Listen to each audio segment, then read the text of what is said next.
제가 고등학교 다닐 때 저희 학교에만 있었던 특별한 수업, 다른 학교에서는 들어보지 못한 특별한 수업이 있었습니다. 그것이 무엇이냐면 바로 유도입니다. 고등학교 1학년 1, 2학기 내내 일주일에 한 번씩 유도 시간이 있었는데요. 1년 동안 유도를 배웠지만 저는 유도를 전혀 할 줄 모릅니다. 이유는 낙법만 배웠기 때문에 그렇습니다. 이 30수년 전의 일이라 제 기억이 정확하지 않아서 업어치기도 한 것 같고 뭐 이런데 그거는 쉬는 시간에 했던 건지, 또 이게 업어치기나 조르기 같이 공격적인 것을 학교에서 가르쳤으면 그 10대에 에너지 넘치는 또 남학교 아닙니까? 난리가 났을 것 같습니다. 그래서 낙법만을 가르쳤었는데요. 전방낙법, 후방낙법, 측방낙법, 계속 넘어지기만 하니까 재미도 없었고 수업 시간에도 이걸 왜 해야 되나 이런 생각이 계속 머리에 머물렀습니다. 그리고 시간이 흐른 어느 날 왜 유도를 배웠어야 했는지 깨닫게 되는 한 사건이 있었는데요. 고등학교 때가 아닌 제가 20대 때였습니다. 제가 미끄러지면서 뒤로 벌러덩 넘어진 적이 있었는데요. 아주 제대로 넘어졌는데 제가 넘어지면서 어떻게 했을까요? 낙법을 땅 하고 후방낙법을 치면서 다시 벌떡 일어났을까요? 절대 아니죠. 제가 무슨 선수 출신도 아니고 일주일에 1시간 배웠습니다. 물론 타고난 성실함 때문에 열심히 하긴 했는데 수년이 지난 그때에 넘어지는 낙법을 딱 쳤다. 이거는 선수나 가능한 그런 일이었겠죠. 벌러덩 넘어지면서 엉덩이 쪽에는 아주 타박상, 그리고 팔꿈치에는 찰과상, 그리고 여기저기에 여러 곳을 다쳤습니다.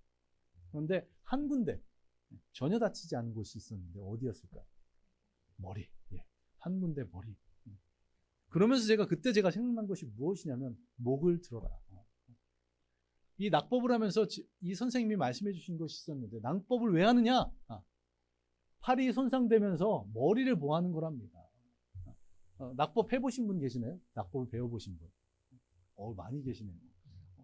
저는 이 낙법에 재능이 없었는데 제가 낙법을 치면 소리가 되게 크게 났습니다. 특별히 전방 낙법을 하면 뻥 소리가 나서 가슴이 울리는 통증이 있었는데 굉장히 못한다고 합기도를 3년 배운 그 동기 친구가 있었는데 걔는 넘어질 때 별 소리가 안 나더라고요. 틱틱 턱턱 이러는데 저는 뻥뻥 소리가 났었는데요. 이게 낙법이 되나 이렇게 했더니 선생님이 이러시더라고요. 두 팔을 버리고 머리를 살리는 거라고. 그게 사실인지 어쩐지는 모르겠지만 넘어질지라도 팔이 대신 손상을 받고 머리만 안전하면 어떻습니까? 다시 일어설 수가 있는데 머리를 그대로 박아버리면 일어설 수가 없게 됩니다. 세계 최고의 격투기 단체인 UFC에서 뛰었던 이 한국인 선수가 이런 얘기를 했는데요. 가장 먼저 격투기를 배울 때 배우는 것이 무엇이냐면 남을 공격하는 때리는 기술이 아니라 맞는 것부터 배운다. 맞는 것부터. 합기도는 상대방을 때리고 공격하는 것부터가 아니라 방어하고 맞는 것부터. 유도는 아까 말씀드렸던 것처럼 넘어지는 것부터. 또 권투는 맞는 것부터 배우면서 경기 시간 계속 뛸 수 있는 체력을 만들기 위해서 주먹을 휘두르는 시간보다 줄넘기 하는 시간이 더 많다고 그런 얘기들을 했었습니다. 격투 스포츠가 상대방을 넘어뜨리는 것이 먼저가 아니라 가장 먼저, 그리고 가장 기본이 무엇이냐면 자신이 다시 일어설 수 있도록 보호하고 방어하는 것, 그것을 먼저 배운다는 겁니다. 이런 격투 스포츠의 어떤 배움에 우리의 인생에도 적용되는 그런 부분들이 있습니다. 우리의 인생의 삶의 여정을 보면 어떻습니까? 크고 작은 성공과 실패가 계속 반복되는 것이 우리의 인생입니다. 그런데 성공이 반복될 때는 큰 문제가 없습니다. 그런데 어느 때 문제가 생기나? 실패일 때, 그리고 실패가 반복될 때, 그때 문제가 생깁니다. 그때 다시 일어서지 못하면 어떻게 될까요? 반복되는 실패로 인해서 일어서지 못하게 되면 계속 무너져 있는 것입니다. 그리고 세상을 살아가다 보면 어떻습니까? 상상하지도 못할 그런 일들이 벌어지게 됩니다. 지금 경상남북도 지역에 많은 지역이 산불로 신음하고 있습니다. 다행인 것은 주불이 좀 잡혔는데 바람이 세서 잔불들이 다시 주불로 진화할 수 있는 그것이 문제죠. 좀 기도해 주시기 바랍니다. 이번에 안동 같은 경우는 어떻습니까? 안동시 전체 주민의 대피령이 내려졌다고 합니다. 한 도시 전체의 주민들이 다 대피하는 그런 산불은 저는 생각지도 상상하지도 못했습니다. 그런 산불은 미국이나 호주같이 땅덩어리가 넓은 산림이 우거진 그런 데나 있지 도시 주민 전체가 다 대피한다. 생각지도 못했던 거죠. 또한 우리가 생각지도 못하는 일이 또 무엇이 있습니까? 이 21세기에 대통령이 계엄을 선포하리라고는 상상도 못했습니다. 정치에 크게 관심은 있지 않은데 유튜브에서 보면 대정부 질문에서 야당이 계엄령을 준비하고 있지 않느냐 막 이럴 때 저는 야당이 망상이 좀 심각하네. 무슨 계엄이냐 이런 얘기를 했는데 그게 실제로 벌어지는 겁니다. 또 어떻습니까? 미국 대통령 때문에 저희 나라가 지금 흔들리고 있습니다. 최악의 상황을 가정하면 저희 나라 수만 개의 일자리가 사라질지 모르는 그런 상황이라고 하는데 다른 나라의 대통령 때문에 우리나라에 위기가 찾아온다? 생각지도 못한 그런 일들이 우리의 삶 가운데 이렇게 벌어지고 있는 것입니다. 자, 이처럼 생각지 못하는, 상상하지 못하는 그런 어려움들이 우리의 삶 가운데 닥칠 수 있다는 겁니다. 자, 이런 세상을 살아가는데 저와 여러분에게 필요한 것이 무엇이면 바로 고난 가운데서, 어려움 가운데서, 실패 가운데서 다시 일어서는 것. 이것이 우리의 삶 가운데 반드시 필요한 것입니다. 자, 실패를 하더라도 고난이 닥치더라도 정말 중요한 것을 붙잡고 그것을 놓지 않으면 다시 일어설 수 있습니다. 넘어질 때 머리만 보호하면 다시 일어설 수 있는 것처럼 말입니다. 자, 이제 실패 가운데 다시 일어서기 위해서 우리가 절대 놓치지 말아야 할 것, 그것이 무엇인가, 그것을 다윗의 삶을 통해서 함께 나눠보도록 하겠습니다. 자, 오늘 본문인 사무엘상 30장을 한번 성경을 펼치시기 바랍니다. 오늘 본문을 보시면 고난 뒤에 또 다른 고난이 찾아오는, 실패가 연속되는 것을 보게 됩니다. 이 상황이 어떤 상황이냐면 다윗이 사울이 계속 자신을 죽이려고 쫓아다니자 더 이상은 못 견디겠다고 그렇게 생각을 해서 내가 저 블레셋 땅으로 들어가면 이스라엘 왕인 사울이 쫓아오지 못하겠지, 이런 생각에 블레셋 땅으로 들어간 그런 상황입니다. 블레셋 땅에 들어갔으니 누구를 섬겨야 됩니까? 블레셋 왕 아기스를 섬겨야 됐었습니다. 그 아기스를 섬기기 위해서 미친 채까지 했는데, 그가 블레셋 땅에 들어갔더니 문제가 없어질까요? 사울은 쫓아오지 않았지만 어떤 문제가 생겼습니까? 그 전장을 보시면 블레셋과 이스라엘의 전쟁이 벌어지는 겁니다. 이전까지 이스라엘의 사람이었습니다. 군대 장관이었고 그가 블레셋과 이스라엘의 과거의 전쟁에서 어떤 활약을 펼쳤습니까? 블레셋 장군 골리앗을 죽이고 이스라엘 군대를 몰아서 블레셋을 쳐부쉈던 사람이 바로 이 다윗입니다. 그런 그가 이제 처지가 바뀌어서 어떻게 된 것입니까? 블레셋 나라를 섬기게 됨으로 말미암아 동지역이었던 이스라엘 사람들을 쳐야 되는, 이스라엘 백성들을 공격해야 되는 그런 상황에 처한 것입니다. 그런 상황 가운데 어떤 일이 벌어집니까? 이제 전쟁을 위해서 자기의 거처에서, 삶의 터전에서 떠나서 블레셋 왕 앞으로 나갔는데 함께하고 있는 블레셋 장군들이 반대를 하는 겁니다. 왜 반대를 했을까요? 과거 우리를 공격했던 사람이다. 전쟁 중에 뒤에서 우리를 공격하면 우리가 전쟁에 패할 것이라는 그런 두려움이 있기에 다윗이 참전하는 것을 반대했습니다.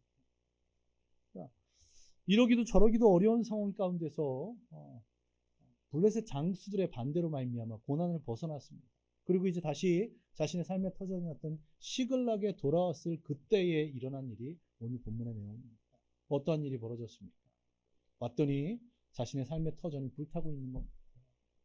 그리고 여자들과 아이들은 다 사로잡혀갔고 아무것도 없는 그런 상황들, 그런 상황 가운데 이스라엘과 블레셋 사이에 전쟁이 있다는 이야기를 듣고 이 아말렉이 그 사이를 틈타서 이 다윗을 공격한 것입니다. 자, 본문 4절을 보시면 다윗과 그와 함께한 백성이 울 기력이 없도록 소리를 높여 울었더라. 삶의 터전이 다 사라지는, 지금 화재로 삶의 터전을 잃었던 분들 인터뷰하는 거 보니까 눈물을 흘리면서 인터뷰를 하시더라고요. 자, 그분들 그 심정일 것입니다. 자녀들은 다 사로잡혀 갔습니다. 울 기력이 없도록 소리 높여 울었다고. 지칠 때까지 울었다는 겁니다. 그리고 그 슬픔이 무엇으로 바뀌게 됩니까? 사람은 슬픔에서 그냥 끝나나요? 그 슬픔이 분노로 바뀌게 됩니다. 자, 어떻게 하고 있습니까? 오늘 본문 6절을 보시면 슬퍼하더니 다윗을 따르는 사람들이 다윗을 돌로 쳐서 죽이려고 하는 것을 보게 됩니다. 다윗의 인생에 큰 위기가 닥쳤습니다. 그동안 여러 어려움들을 겪곤 했지만 그것과는 조금 다른 큰 마음의 고통들이 있는 그런 상황입니다. 지금 누구에게 공격을 받고 있는 상황입니까? 자신을 따르는 사람들, 자신의 부하들에게 공격을 받고 있는 사람들. 이 사람들이 어떤 사람들이냐면 다윗이 아둘람 굴에 숨어 있을 때에 다윗의 소문을 듣고 내가 당신과 함께 하겠다고 찾아온 사람들입니다. 다윗이 나를 따르라 했던 사람들이 아니라 다윗과 함께 하겠다고 찾아온 사람들. 그런 사람들이 이제 자신을 죽이려고 하고 있는 것입니다. 자신을 따르는 사람들을 위해서 다윗은 많은 것들을 희생했었습니다. 이 블레셋 땅으로 들어간 것조차도 자신을 따르는 사람들 때문이었습니다. 다윗 혼자 있었으면 숨을 곳이 많았겠죠. 그렇기 때문에 이스라엘을 떠날 이유가 없었는데 자신이 따르는 사람, 뒤에 오늘 본문 성경 보시면 9절과 10절에 보시면 함께 따르는 사람이 600명이나 됐고 가족들까지 하면 수천 명이 되는 그런 사람들이었을 것입니다. 그 사람들을 보호하기 위해서 블레셋 땅으로 갔고 또한 그것을 위해서 블레셋 왕 아기스 앞에서 미친 척까지 해야 됐던, 그리고 동족인 이스라엘과 전쟁을 치를 각오까지 했던 것이 바로 다윗이었습니다. 그렇게 믿고 의지했던 사람들이 어떻게 된 것입니까? 자신을 죽이려고 하는 그런 상황입니다. 자신을 지금 죽이려고 했던 사울의 칼날에 죽는 것이 아니라 지금까지 자신을 따랐던 사람들, 자신이 믿고 의지했던 그 사람들에 의해서 죽을 위기에 처했다는 겁니다.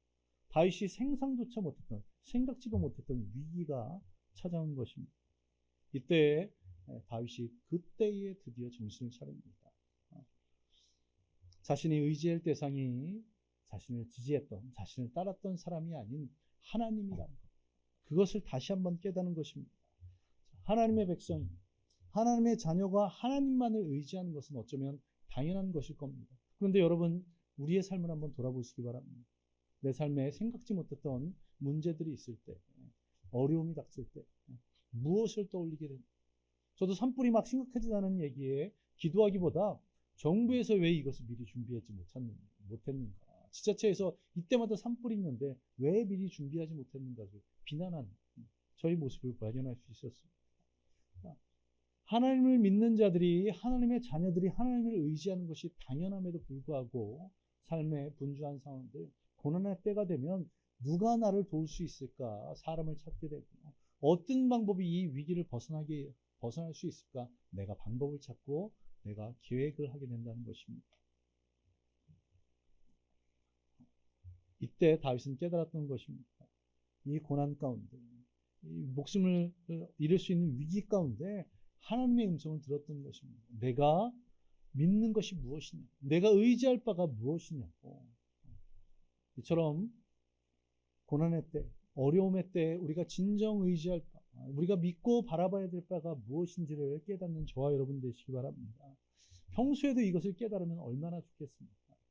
평소에 예배 드릴 때 주시는 말씀들을 통해서 또 삶 가운데 말씀 묵상하고 찬양하며 기도하는 가운데 주님이 응답하시는 가운데서 하나님의 뜻을 깨달으면 얼마나 좋겠습니까?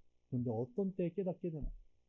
제가 자주 말씀드리지만 예배를 드리면서 가장 은혜 받는 사람이 누굴까요? 접니다. 여러분이 아니라 저예요. 왜요? 그만큼 기도하기 때문에, 그만큼 본문을 더 많이 보기 때문에, 또 제가 설교문을 작성하면서 또 이 자리에서 말씀을 전하면서 제가 많이 은혜를 받습니다. 그러면 이 가장 많은 은혜를 받은 제가 확 변해야 되는데 어떻게 변한다고요? 아주 쬐끔. 그래놓고 언제 많이 제대로 변하게 될까요? 하나님이 한 대 딱 뒤통수를 치시면, 정신 차리라고 삶에 고난이 닥쳐오고 문제가 닥쳐오면 그때 그 말씀이 이 말씀이었죠. 매일 새벽 예배 드리면서 이 말씀은 내게 주시는 말씀이구나. 지금 다윗에게 하는 말씀이 사울에게 하는 말씀이 아닌 내게 주시는 말씀이구나 하고 은혜를 받는데, 삶으로 돌아가면 그것을 다 뒤로 하고 그냥 제 생각과 제 뜻대로 살아가는 저희 모습을 발견하게 된다. 여러분도 크게 다르지 않을 것입니다. 그러하기에 고난의 때라도 하나님의 뜻을 깨닫고 하나님을 의지하는 저와 여러분 되시기를 간절히 소망합니다. 오랜 도망자의 생활, 이 다윗이 오랜 도망자의 생활을 하다 보니 어떻게 된 겁니까? 하나님을 의지하는 것을 점점 잃어버렸던 것 같습니다. 그가 블레셋 땅으로 들어가게 될 때 27장을 보시면 어떻게 하나님의 뜻에 의해서 블레셋 땅으로 들어간 것이 아니라 자신의 생각에 의해서 블레셋 땅에 들어갔습니다. 이렇게 하면 내가 사울에게 쫓기지 않겠지. 그런데 어떤 어려움이 닥칩니까? 미친 채를 해야 했었고요. 또 동족을 죽여야 하는 그런 상황들. 거기에 더해서 이제는 삶의 터전이 다 불타버리고 자녀들, 아내들이 다 사로잡혀가는 그런 끔찍한 일을 경험하게 되었습니다. 처럼 어려움 가운데, 고난 가운데서 그냥 넘어지고 무너져 있는 것이 아니라 그 분노를 누군가에 쏟아내는 것이 아니라 주님을 바라볼 줄 아는, 하나님을 의지할 줄 아는 저와 여러분 되시기를 간절히 소망합니다. 넘어질 때 어떤 상황에서도 머리를 들어야 하는 것처럼 위기의 때, 문제의 상황, 실패 가운데서 하나님을 의지하는 저와 여러분 되시기를 간절히 소망합니다. 자, 오늘 본문 6절을 보시기 바랍니다. 어떻게 말씀하고 있습니까? 다윗이 크게 다급하였으나, 자신을 돌로 쳐 죽인다는 그런 얘기가 들리니 얼마나 두려움 가운데 있겠습니까? 크게 다급하였으나 그의 하나님 여호와를 힘입고 용기를 얻었더라. 여기서 힘입었다는 말이 무슨 의미입니까? 하나님을 의지하고 용기를 얻었더라. 하나님을 붙잡고 용기를 얻었더라. 생각지도 못했던 그런 고난들, 상상치 못했던 실패 가운데서도 주님을 붙잡고 주님을 의지하고 용기를 얻는 저와 여러분 되시기를 간절히 소망합니다. 주님을 붙잡을 때 용기가 생길 줄로 믿습니다. 주님을 의지할 때 우리 마음에 근심 걱정이 아닌 평안이 찾아올 줄로 믿습니다. 그리고 주님을 의지하고 주님을 붙잡고 나서는 어떻게 해야 됩니까? 그걸로 그치는 것이 아닙니다. 이제 7절을 보시면 다윗이 어떻게 하고 있습니까? 제사장에게 에봇을 구하고 있습니다. 이 에봇은 제사장들만 입는 옷입니다. 이 에봇에는 무엇이냐면, 물론 대제사장의 옷만 있지만 우림과 둠밈이라는 것이 붙어 있습니다. 이것이 무엇이냐면 하나님의 뜻을 구할 때 묻는 방법을 취하는 그런 도구입니다. 하나님의 뜻이 어떤 것입니까? 하고 이것을 통해서 하나님의 뜻을 묻는 것인데요. 이것이 지금 현재는 존재하고 있기 때문에 어떠한 형상인지는 알 수 없습니다. 제비뽑기를 했다는 성경 내용을 봐서 아마 주사위 같은 것들이 아니었었나 생각이 되는데, 이 우림과 둠밈이 있는 제사장의 의복을 구했다는 것은 무엇입니까? 그것은 바로 하나님의 뜻을 여쭙기 위해서, 하나님의 뜻이 어떤 것입니까? 그것을 묻기 위해서입니다. 자, 이제 8절을 보시기 바랍니다. 8절에 어떻게 말씀하고 있습니까? 다윗이 여호와께 묻자와 이르되, 여호와께 드디어 구하고 있습니다. 자, 그가 블레셋 땅으로 했던 27장 보시면 1절에서 다윗이 그 마음에 생각하기를, 어떤 차이가 있습니까? 다윗이 여호와께 묻자와 이르되, 다윗이 그 마음에 생각하기를. 27장에 블레셋 들어갈 때는 다윗이 자신의 생각대로 그 마음에 생각하기를 하나님께 구하고 들어간 것이 아니었는데, 이제는 고난 가운데 그가 정신을 차리고 여호와께 묻고 있습니다. 27장부터 보시면 그가 하나님께 물었다는, 하나님께 기도했다는 내용들을 찾아볼 수 없습니다. 드디어 30장에 가서 고난 가운데서 하나님을 찾고 있는 다윗의 모습을 발견하게 됩니다. 이런 은혜가 저와 여러분들 가운데 있기를 간절히 소망합니다. 사울왕도 다윗왕도 똑같은 인간이고 똑같은 연약함들이 있었습니다. 그런데 사울왕은 내가 그를 왕으로 세운 것을 후회한다고, 다윗은 하나님 마음에 합한 자라고, 한 명은 후회자, 한 명은 칭찬받는 자로 나뉠 수 있었던 이유는 무엇입니까? 위기의 상황에서 블레셋이 쳐들어오자 사울은 무엇을 찾았습니까? 신접한 여인, 무당을 찾았습니다. 그런데 다윗은 고난이 찾아오자 하나님을 의지하고 하나님께 구하는 것을 볼 수가 있습니다. 이 차이 때문에 사울은 후회한다고, 내가 그를 버렸노라고. 다윗은 범죄하는 가운데 있었지만 내 마음에 맞는 자라고 칭찬받을 수 있었다는 겁니다.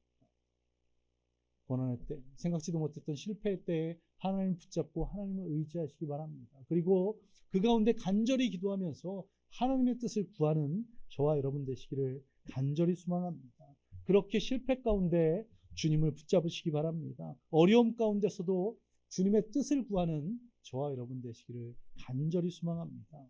그리고 그렇게 주님을 의지하고 주님의 뜻을 구하기로 결단하고 작정하는 저와 여러분 되시기 바랍니다. 내가 어떤 순간에도 어떤 상황 가운데서도 주님만을 의지하겠다고, 주님께 그 뜻을 구하겠다고, 묻겠다고 결단하는 저와 여러분 되시기를 간절히 소망합니다. 이제 말씀의 마무리를 제가 지난주 중에 읽었던 책에 나온 한 문장으로 마무리하기를 원합니다. 그 책에 보면 이러한 내용이 있습니다. 우리의 삶 가운데 근심과 걱정이 가득한 이유는 무엇입니까? 왜 우리의 삶 가운데 근심과 걱정이 가득할까요? 그것은 마음의 결단과 작정이 없기 때문에. 이미 작정한 사람들, 이미 결단한 사람들에게는 무엇이 없다? 근심과 걱정이 없다고 그 책에서 그렇게 기록하고 있습니다. 내가 하나님을 의지하기로, 하나님의 뜻을 구하기로 결단하시기 바랍니다. 작정하시기 바랍니다. 그리고 주님이 주시는 형통과 평안을 누리는 저와 여러분 되시기를 간절히 소망합니다. 우리 함께 기도하겠습니다. 하나님, 우리가 어떤 실패 가운데서, 어떤 고난 가운데서, 어떤 상상이 못했던 그런 상황 가운데서도 주님만을 의지하겠다고, 주님만을 바라보며 주님의 뜻을 구하겠다고 오늘 이 시간 결단하고 작정하게 해달라고 우리 함께 기도하겠습니다. 기도합니다. 아버지 하나님, 오늘 우리 가운데 역사하시는 주님, 오늘 우리 가운데 은혜 베푸시는 그 주님을 만나기를 간절히 소망합니다. 주님 역사하여 주옵소서. 주님 은혜 내려 주옵소서. 우리가 삶의 모든 어려움들, 고난, 어떤 역경과 아픔 가운데서도 주님 붙잡고 주님 의지하고 주님의 뜻을 구함으로 말미암아 오늘 다윗과 같이 주님의 그 뜻에 힘입어 용기를 얻고 하나님께 온전히 구하고 하나님께서 주시는 응답들을 경험하는 그런 귀한 믿음의 성도들 되시옵소서. 하나님께서 역사하시는 그 놀라운 은혜를 경험하는 우리 모든 성도들 되도록 주께서 역사하여 주옵소서. 삶을 살아가다 보면 생각지도 못했던 일들을 경험하게 뜻하지 못했던 그런 어려움을 해서 낙심하고 있는 우리 모든 성도들, 그들에게 주님을 구하는, 주님을 의지하는, 주님께 묻는 그런 믿음 주셔서 그들의 삶의 문제들 가운데 승리할 수 있도록 주여 인도하여 주옵소서. 주님의 그 놀라운 은혜가 우리 성도들에게 임하시 믿으며 모든 것 예수님 이름으로 기도드리옵나이다. 아멘. 이 시간 또 나라와 민족을 위해서 기도하겠습니다.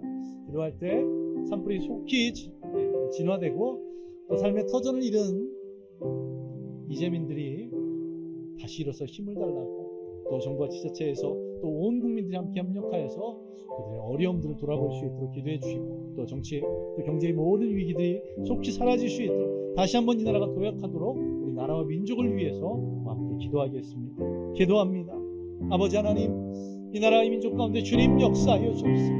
그렇지 않은 정치권은 혼란스럽고 또 경제적인 어려움들 가운데 있는데 생각지도 못했던 산불로 인해서 오늘 많은 이재민들의 생각, 많은 고통들과 어려움들이 있습니다. 그 어느 때보다 고통스러운 이때 주님 역사하여 주셔서 비를 내려주시고 또 산불이 속히 진화될 수 있도록 주여 역사하옵소서.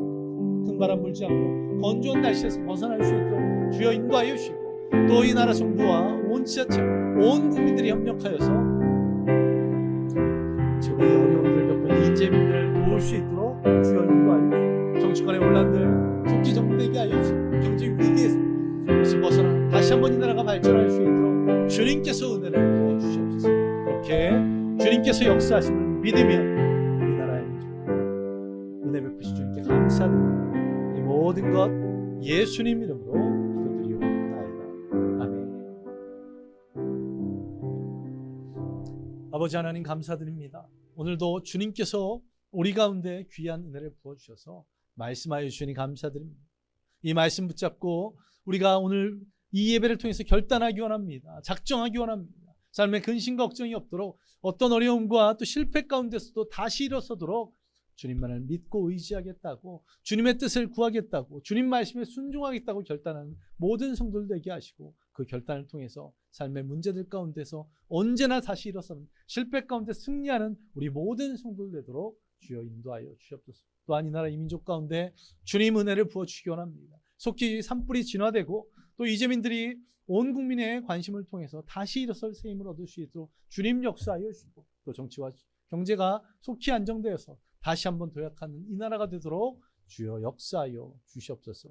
또한 주님 성도들이 드린 예물들 기쁘게 받아주시고 그 손길을 축복하여 주시며, 또 하나님 나라를 위해서 주님의 몸된 교회를 위해서 귀하게 사용하여 주시옵소서.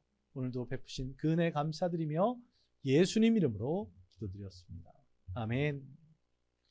이제는 우리 주 예수 그리스도의 은혜와 무한하신 하나님의 사랑하심과 성령님의 함께하심과 충만하심이 오늘 주님만을 의지하기로, 주님의 뜻을 구하기로 작정한 모든 성도들 머리 위에 임하기를 예수 그리스도의 이름으로 간절히 축원하옵나이다. 아멘.